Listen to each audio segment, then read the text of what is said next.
To change the law to allow councils to ban live animal exports from ports that they own. South Thanet MP Craig Mackinlay today introduced a bill in the Commons following an incident at the port of Ramsgate which left dozens of sheep dead. Well, previous attempts to ban the trade have been ruled illegal and ended up costing the local council millions of pounds. Simon Jones reports.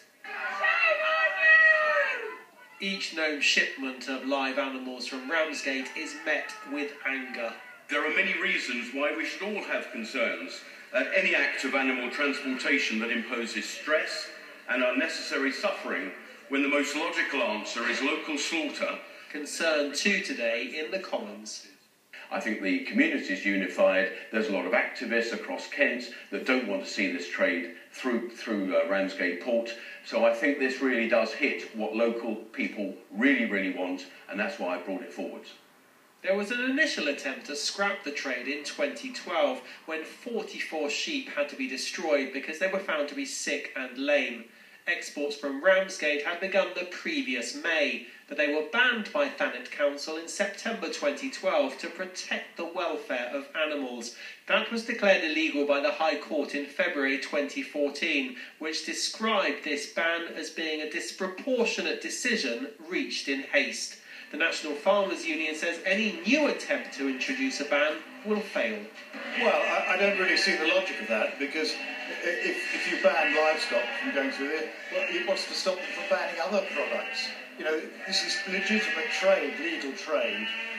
The more important thing is that the animals should travel the shortest distance in the quickest time. Campaigners, though, are vowing to fight on. Legislative change. It's the only way to deal with it. We can protest all we like, but it's not going to change the law.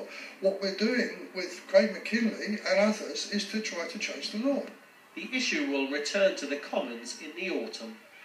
Well, Simon Jones is at the port of Ramsgate for us now. And Simon, Thanet Council have, of course, tried once to ban live exports and failed, and it cost them a lot. What have they had to say about this today?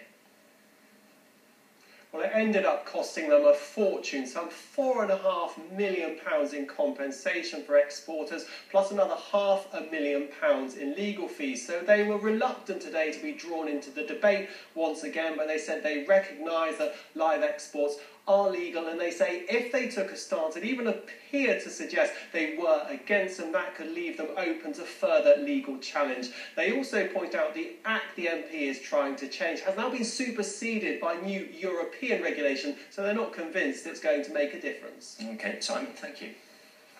Campaigners